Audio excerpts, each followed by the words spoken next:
Assalamualaikum warahmatullahi wabarakatuh. Waalaikumsalam.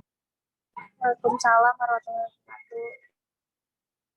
Ya, selamat sore teman-teman semuanya. Terima kasih yang sudah mau nih menyempatkan waktunya untuk join Zoom pada hari ini. Ya, di sini saya akan sharing-sharing nih tentang gimana sih cara meningkatkan kualitas diri kita sebagai seorang profesional. Nah, sebelum memulainya, izinkanlah saya untuk memperkenalkan diri saya terlebih dahulu. Perkenalkan, nama saya Alessandro Lisapali, nomor induk mahasiswa 110 46 222 dari Prodi Pendidikan Masyarakat, Fakultas Ilmu Pendidikan, Universitas Negeri Jakarta. Pada hari ini, saya akan mempresentasikan itu hasil dari kelompok saya, yaitu flyer dan poster tentang meningkatkan kualitas diri sebagai seorang profesional. Oke, untuk mempersingkat waktu, mungkin akan saya jelaskan secara singkat di flyer dan nanti akan saya jelaskan secara rinci di poster. Ya, meningkatkan kualitas diri sebagai profesional, ada 6 cara untuk meningkatkan kualitas diri kita sebagai seorang profesional. Yang pertama, yaitu meningkatkan kemampuan prestasi. Yang kedua, membangun hubungan dengan profesional yang sukses. Ketiga, mempelajari keterampilan baru. Yang keempat, melanjutkan pendidikan. Yang kelima, miliki mentor sukses. Dan yang keenam, yaitu memperbaiki penampilan.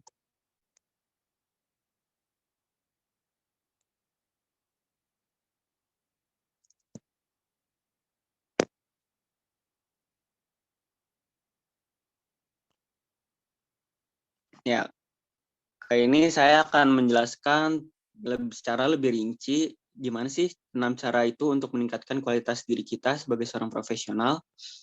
Yang pertama, yaitu meningkatkan keterampilan prestasi.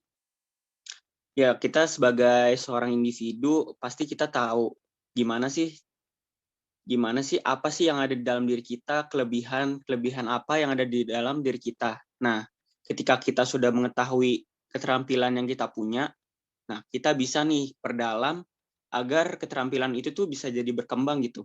Jadi nggak sia-sia keterampilan atau kelebihan yang ada di dalam diri kita. Itu caranya yang pertama kita bisa menjadi pembicara yang handal.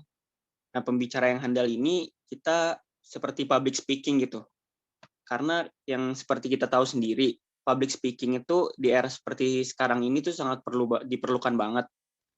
Karena kita akan dihadapkan dengan bertemu banyak orang, lalu juga di saat kita presentasi, kemampuan public speaking kita nih diperlihatkan gitu.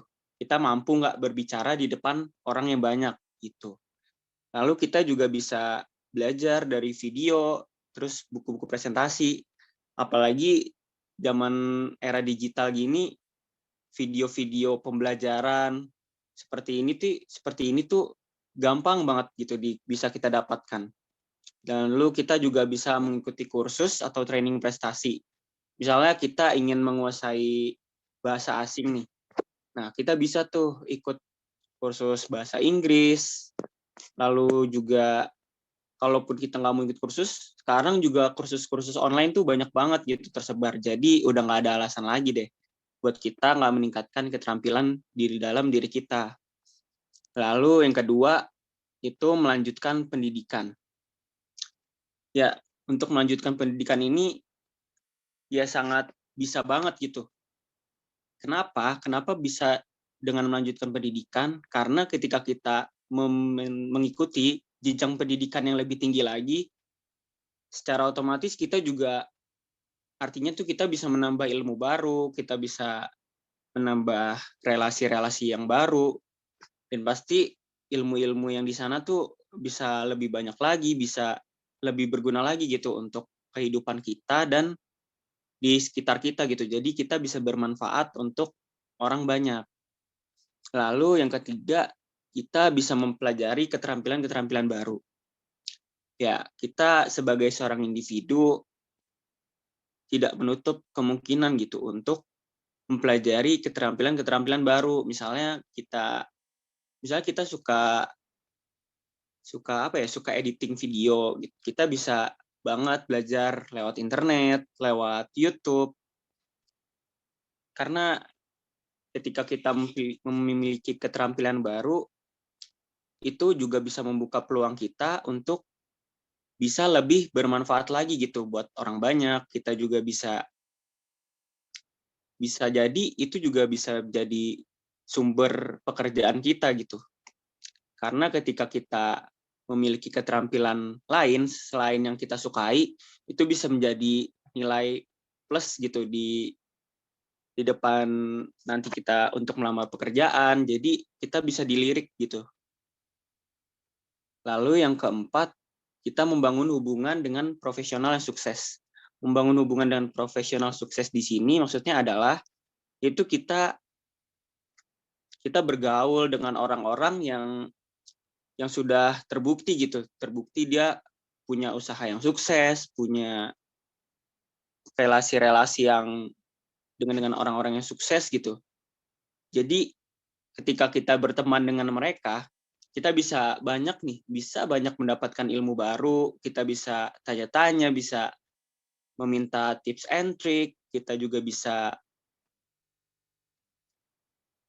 mempunyai ilmu yang baru dan wawasan yang lebih luas gitu. Jadi kita istilahnya bisa kecipratan lah nih, kecipratan ilmunya, dan suksesnya juga kita bisa kecipratan gitu. Lalu yang kelima, kita harus memiliki mentor yang sukses. Jadi selama kita berproses untuk menjadi seseorang yang profesional, kita harus banget punya mentor atau istilahnya tuh kayak pendamping gitu, yang sudah berpengalaman, yang bisa membantu kita untuk bisa berproses lebih baik gitu ke depannya. Jadi kita tidak asal dan sembarangan untuk dalam kita melakukan proses perubahan dalam diri kita. Jadi ada yang mengarahkan, ada yang memberi saran, ada yang memberi nasihat, memberitahu kita ketika kita mungkin salah gitu. Lalu yang terakhir yaitu memperbaiki penampilan. Seperti yang kita ketahui lah zaman sekarang, apa sih yang nggak dilihat gitu? Pasti first impression orang pasti tentang pertama tuh penampilannya dulu gitu. Jadi penting banget untuk kita tuh punya penampilan yang baik gitu. Jadi kita bisa menimbulkan kesan pertama yang baik di hadapan orang-orang. Tetapi di balik itu kita juga harus tetap mengimbangi agar tidak hanya look kita nih yang bagus, tapi kemampuan kita juga makin bagus gitu. Jadi orang tuh nggak salah persepsi dengan kita walaupun penampilan kita bagus, tapi kita ada buktinya loh. Oh ini nih gue tuh bisa gitu, gue tuh mampu gitu.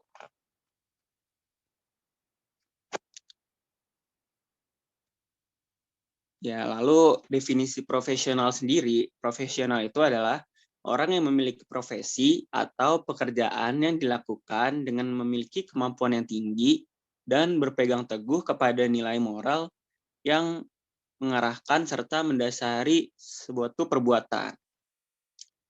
Lalu ada tokoh inspiratifnya nih, pasti udah pada tahu lah.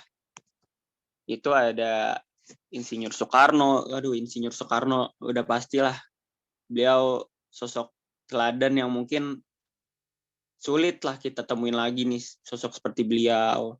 Lalu juga ada Terelie pasti anak-anak zaman sekarang pasti tahu lah, buku-bukunya pasti terkenal banget gitu.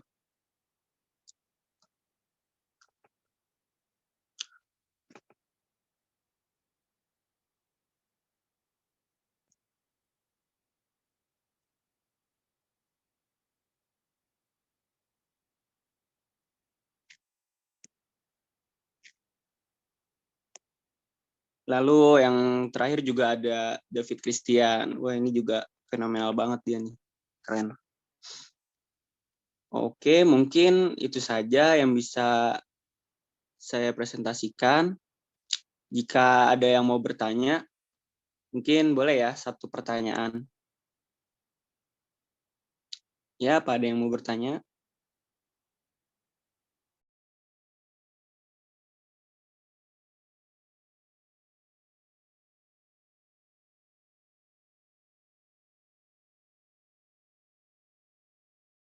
Oke, ada pertanyaan nih dari Nindi. Nindi bertanya bagaimana caranya bisa bekerja dengan profesional tetapi kita tidak bekerja sesuai passion. Oke, terima kasih. Oke, langsung saya jawab. Bagaimana caranya kita bisa bekerja dengan profesional tetapi kita tidak bekerja sesuai passion. Oke, jadi ketika kita mendalami sebuah profesi, pasti kita tahu dong, pasti sebelum kita melakukan dan menjalani sebuah profesi, kita pasti tahu nih resiko yang akan kita dapat nih. Apalagi kalau nggak sesuai sama passion kita. Ya, jadi kalau menurut saya, ketika kita tidak menjalani sebuah profesi yang tidak sesuai passion, kita tuh jangan langsung beranggapan kayak, aduh gue nggak sanggup nih, gue nggak suka sama pekerjaan ini.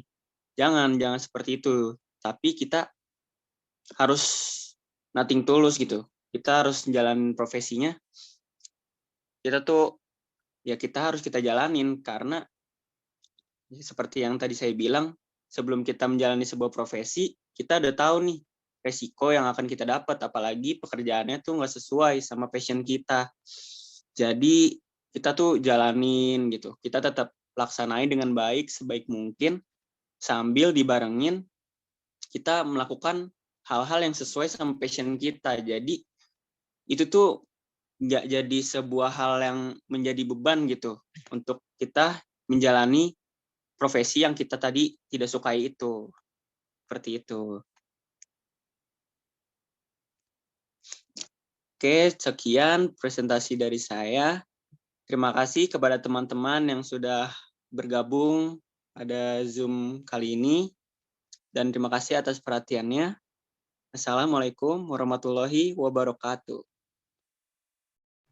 Waalaikumsalam.